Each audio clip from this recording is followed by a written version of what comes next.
Dan ingatlah ketika kami mengambil janji dengan kamu, janganlah kamu menumpahkan darah, iaitu membunuh orang, dan jangan mengusir dirimu, iaitu saudara-saudara sebangsamu daripada kampung halamanmu. Kemudian kamu berikrar dan bersaksi. Allah Subhanahu wa taala ambil perjanjian dengan Bani Israel, tidak boleh menumpahkan darah, membunuh sesama Bani Israel. Itu yang pertama. Yang keduanya, tak boleh usir keluar, halau keluar sebangsa mereka daripada kampung halaman mereka. Mereka ikrar, mereka mengakui untuk mematuhi perintah Allah Subhanahu wa taala. Dan kamu sendiri bersaksi, iaitu kamu mengetahui tentang masalah ikrar yang telah kamu buat dengan Allah Subhanahu wa taala, bahawa kamu tidak akan membunuh di antara kamu, iaitu tidak akan memerangi di antara kamu. Dan yang keduanya, tidak mengusir sebangsa dengan kamu daripada kampung halaman. Maknanya kadang-kadang bila dia pegang dengan sebangsa dia. Lepas tu, biasanya bila penjajahan berlaku, kita pegang kampung tersebut, bila kita dapat jajah, maka kita akan keluarkan orangnya, penduduknya di situ. Sama lah seperti yang berlaku Yahudi di Khaybar. Nabi SAW bila dapat tawan, sampai saja zaman Sayyidina Umar halau mereka keluar. Jadi bila negara ni, bila kita dapat tawan sedikit demi sedikit, maka kawasan wilayah kita dia akan semakin membesar dan penduduk tempat tersebut akan dihalau keluar. Allah Subhanahu wa taala telah mengambil janji dengan mereka supaya mereka tidak bunuh-membunuh, dan yang keduanya, mereka tidak mengusir di antara satu sama lain. Itu ayat 84. Ayat yang 85, "Tsumma antum haula'i taqtuluna anfusakum wa tukhrijuna fariqan minkum min diyarihim tawaharuna 'alaihim bil itsmi wal 'udwan." Kemudian kamu, wahai kalian kamu membunuh diri-diri saudara kamu. Iaitu kamu membunuh diri kamu di sini, kamu membunuh saudara-saudara kamu. Wa tukhrijuna fariqan minkum min diyarihim, dan kamu mengusir segolongan daripada kalangan kamu daripada negeri-negeri mereka. Jadi nak nyatakan bahawa sifat buruk Bani Israel ni, mereka telah ikrar, mengaku di depan Allah untuk mematuhi perintah Allah Subhanahu wa taala. Tetapi kemudian mereka telah membunuh di antara sesama mereka dan menghalau keluar Yahudi yang sebangsa dengan mereka daripada kampung halaman mereka. Ini berlaku disebabkan kerana Bani Quraidah dan Bani Nadir ni, dia selalu dua Yahudi, Bani Quraidah dan Bani Nadir. Mereka selalu berperang. Oleh kerana suku Aus ni, dia adalah merupakan sekutu bagi Bani Quraidah. Aus dengan Khazraj, dua kabilah Arab yang ada di Madinah, mereka ini berasal daripada Yaman. Jadi masa kedatangan orang-orang Yahudi Bani Israel, apabila mereka sebenarnya telah dihalau keluar daripada bumi Syam, mereka telah datang ke Madinah. Mereka datang ke Madinah, kemudian orang-orang Yaman pun datang ke Madinah, dan mereka menetap di Madinah.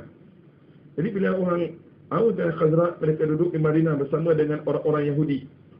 Tapi orang Yahudi ini, mereka ada parti, mereka ada puak, iaitu Aus dengan Bani Quraidah dan Khazraj dengan Bani Nadir.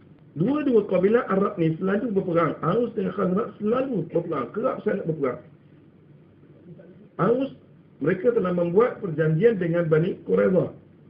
Janjian maknanya, kalau sekiranya Aus diserang, maka Bani Quraidah akan bantu. Yahudi Bani Quraidah akan bantu.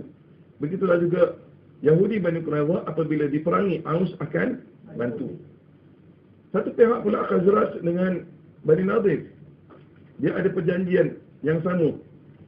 Jadi apabila berlaku peperangan Aus dan Khazraj, maka akan menyebabkan Bani Quraidah akan bantu Aus, Bani Nadir akan bantu Khazraj.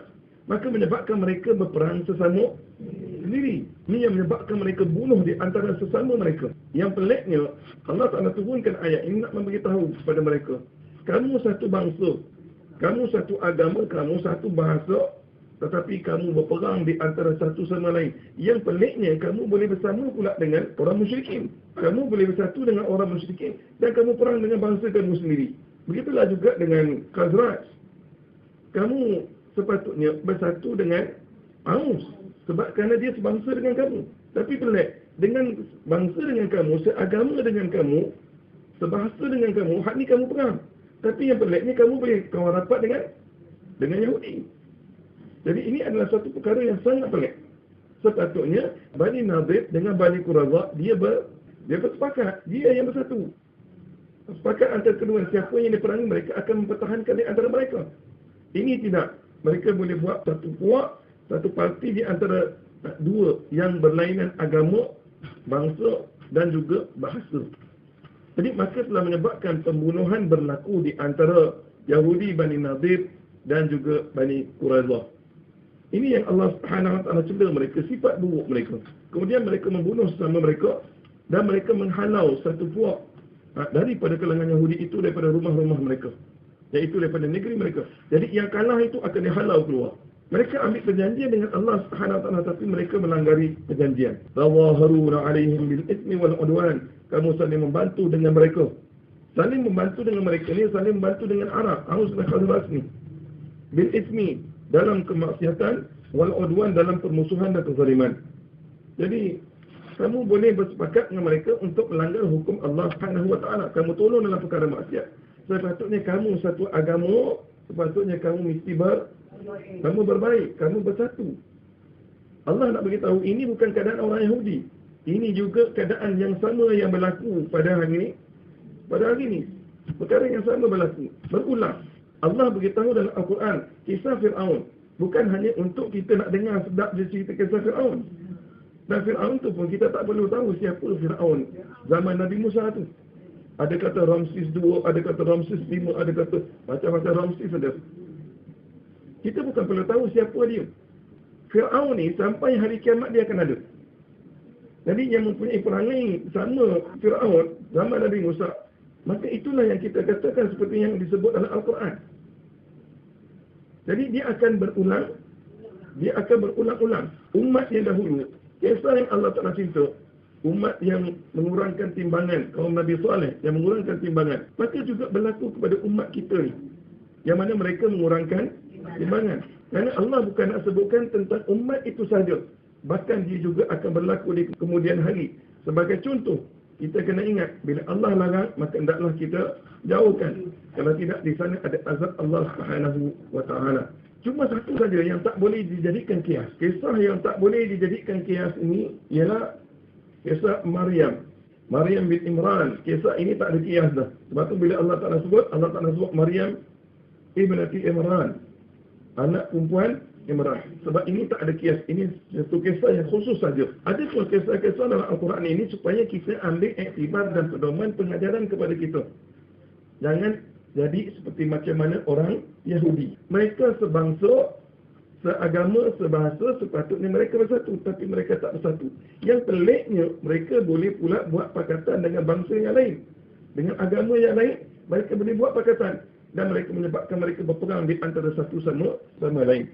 Ini dikiaskan juga sampailah kepada hari ini. Sepatutnya umat Islam, dia bersatu sesama umat Islam.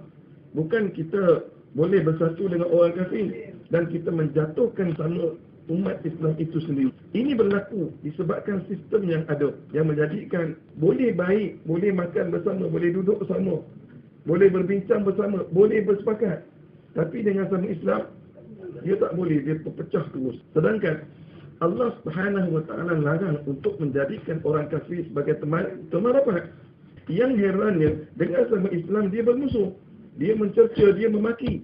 Bila dengan orang kafir, dia pertahankan, dia puji. Ini yang pelik. Maknanya apa yang Allah Ta'ala sebutkan dalam Al-Quran ini, inilah yang berlaku pada hari ini. Cuma kita tak sampai kepada tahap membunuh pulang memerangi je. Tak sampai tahap tu. Tapi yang herannya, boleh memaki sesama Islam.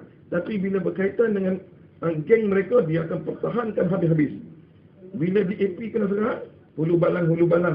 Dia bersama dengannya mempertahankan habis-habisan. Jadi mereka mengkritik, mereka menghantam habis-habisan. Mereka pertahankan. Sebenarnya kita disuruh sesama Islam jadi bersaudara. Sepatutnya kita sesama Islam, bangsa pun sama, bukan bangsa lain. Lepas tu bahasa pun sama. Sedangkan orang kafir itu bahasa lain, agama lain, bangsa pun lain, tak sama pun. Tapi macam mana boleh bersama dengan mereka, sedangkan dalam Al-Quran Allah Ta'ala larang untuk menjadikan orang kafir itu sebagai teman rapat. Wa in ya'tukum usara, dan apabila mereka datang kepada kamu sebagai tahanan, tufaduhum wa huwa muharramun 'alaikum ikhrajuhum, kamu tebus mereka. wa huwa muharramun 'alaikum ikhrajuhum. Dan itu diharamkan atas kamu mengusir mereka. Bila orang salah satu Yahudi ni kalah, kamu boleh usir mereka. Sedangkan usir itu adalah diharamkan. 3 perkara yang diperintahkan. Tidak boleh bunuh, tidak boleh usir, dan kalau ditawan, taklah ditebus. Tapi satu je yang mereka buat, yang mereka amal. Kalau salah satu Yahudi kena tawan, maka Bani Quraidah ataupun Bani Nadir dia akan tebus. Bila Bani Nadir kena tawan, maka Bani Quraidah akan tebus. Bila Bani Quraidah kena tahan dengan Khazraj, Bani Nadir akan tebus. Khazraj dan Audah sebab mereka berperang. Mereka kalau bunuh, mereka bunuh. Jadi hukum yang Allah Ta'ala buat perjanjian dengan Yahudi, buat perjanjian dalam kitab Taurat mereka, iaitu jangan kamu membunuh di antara sesama kamu. Yang keduanya, jangan kamu mengusir daripada kampung halaman yang sebangsa dengan kamu, yang seagama dengan kamu. Yang ketiganya, kalau sekiranya ada di kalangan kamu yang ditawan, maka hendaklah kamu tebus. Ini perintah Allah. Tapi satu ni diamal. Tapi bila tanya kenapa kamu tebus, sedangkan bila pegang kamu bunuh. Jadi dia kata ini diperintahkan dalam kitab kami, dan kami malu untuk membiarkan orang sebangsa dengan kami ni menjadi hina. Ya, kamu pegang dengan sama kamu bunuh, bukan kehina. Kamu usir, itu kan bukan satu kehinaan. Jadi inilah pelik perbuatan orang-orang Yahudi ini. Yang orang kita apabila dia bersama dengan DAP, dia kata kita nak perjuangkan Islam, kita nak tegakkan Islam. Macam mana kamu bersama dengan musuh yang memang tak suka dengan hukum Allah? Lepas tu kamu kata kamu nak tegakkan Islam. Macam mana? Masalahnya kamu dengan dia tu orang yang paling benci sekali dengan Allah. Dia menjadikan Allah sebagai musuh. Kita nak tegakkan Islam tapi kita bertegakkan sama dia. Sihat tak sihat otak kita? Ini masalahnya. Lepas tu saya kata yang bersama sekarang ni semua sakit kepala belaka. Memang tak betul caranya.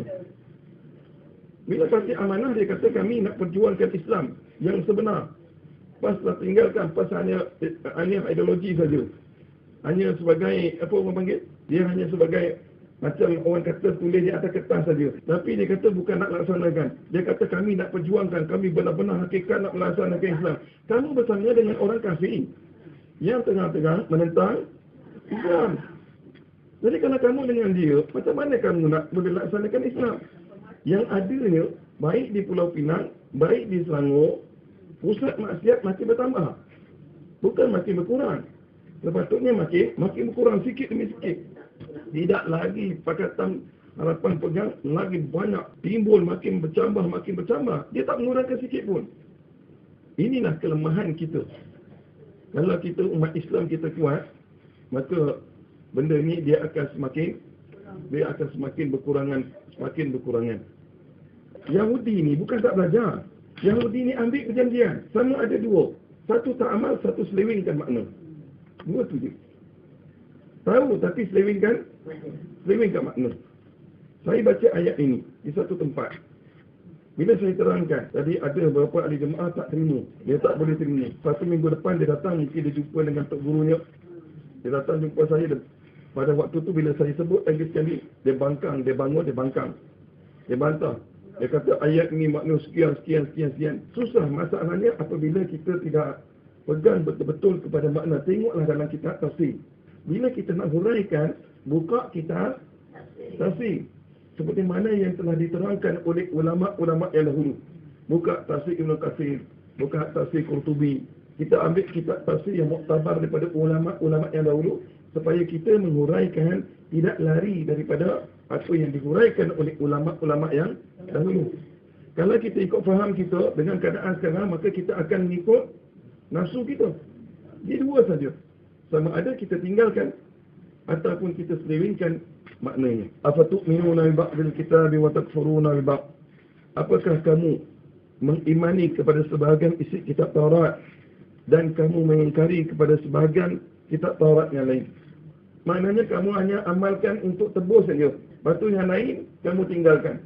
Maknanya apabila amal sebahagian, tinggal sebahagian, maknanya hanya beriman dengan separuh saja kitab Taurat dan tinggalkan sebahagian. Mana orang yang beriman sebahagian, tinggalkan sebahagian, kufur dengan sebahagian, maka sebenarnya hakikat dia kufur dengan kitab Taurat. Afatu'minuna ba'dil kitabi wa takfuruna bi ba'd. Apakah kamu mengimani kepada sebahagian isi kitab Taurat dan kamu mengingkari kepada sebahagian Taurat yang lain? Fama jazaa'u man yaf'alu dzalika minkum illa khizyun fil hayatid dunya. Maka tidak ada balasan bagi siapa yang berbuat demikian itu daripada kalangan kamu kecuali kehinaan di dalam kehidupan dunia. Jadi siapa yang amal separuh dan tinggal separuh, sebenarnya hakikat dia akan dihina di atas dunia. Hari ini keadaan kita umat Islam, inilah keadaan yang kita hadapi hari ini. Sebenarnya kita hidup di atas dunia hari ini, umat Islam dalam keadaan kehinaan. Mana dihina oleh orang-orang kafir. Bila perkara yang berkaitan dengan Islam, maka kita pun ada yang membantahnya. Jadi pembesar-pembesar pun sama-sama masuk campur. Akhirnya lobi yang sepatutnya untuk orang Muslim tadi tak ada kaitan apa pun, akhirnya terpaksa tanggalkan lobi Muslim tersebut. Tapi kalau kita fikir mereka pergi ke tempat awam, pergi ke hospital, pergi pejabat pos, pergi ke ni, kalau kita tengok sepatutnya undang-undangnya mereka mesti pakai pakaian yang bersopan. Ini pakai dengan sependek itulah dia pakai. Tak pula kita bersuara dengan pakai seluar pendek dengan pakaian yang tak senonoh. Sedangkan etika dah ada lah ditulis. Etika di tempat awam tersebut mestilah memakai pakaian yang bersopan. Nak masuk ke dalam bangunan kerajaan, dia dah tulis etika tersebut. Tapi masalahnya kenapa tak bersuara tentang itu? Kenapa tak dilaksanakan? Tapi bila yang berkaitan dengan orang Islam, mulalah masing-masing pakat bersuara tak boleh buat gini. Dia diskriminasi terhadap orang bukan Islam. Tapi bila berkaitan dengan orang bukan Islam, ya, tak perlu dibising-bising, tak perlu diperbesar-besarkan. Bila pesta Arab dah berjalan dah lama lah, dah bertahun-tahun, tolong jangan perbesar-besarkan. Yang ni ucapan daripada Selangor pun gitu, tak perlu diperbesar-besarkan. Inilah masalah umat Islam. Bila kita tak berpegang sungguh-sungguh dengan Al-Quran, jadi kita menjadi hina. Kalau saya baca buku 13 Mei, saya baca buku yang diterbitkan oleh Dewan Bahasa dan Pustaka sendiri. Dia keluarkan pada tahun 1971. Ada pada kawan saya. Jadi buku tu dah terlalu lama. Jadi bila saya baca, dia bawa buku tu pada saya baca peristiwa rentetan daripada peristiwa tersebut. Sebab dia berpunca daripada Batu Pahat ni. Ketika itulah munculnya Panglima Saleh. Jadi bila saya baca sejarah Panglima Saleh tersebut yang ditulis oleh Dewan Bahasa dan Pustaka dan sejarah yang berlaku tersebut, orang Cina pada waktu itu mereka membunuh semua orang-orang Melayu. Semua rumah orang-orang Melayu dibakar semuanya. Masa ketika itulah Panglima Saleh cuba menghalang. Maka Panglima Saleh, dia ada beberapa orang dia gerak untuk bunuh, lawan balik. Dia mula daripada KL. Yang berlaku di Batu Pahat, tetapi membabitkan orang Melayu kan. Tapi sayangnya dia kata pemerintah waktu itu berpihak kepada Cina. Pada waktu itu lagi dah. Sampai Panglima Saleh betul-betul pada waktu sangat marah. Sedangkan dia sendiri telah beritahu kata, kamu tak lihat berapa banyak orang Melayu yang telah dibunuh. Jadi inilah keadaan kita lihat sampai kepada hari ini pun.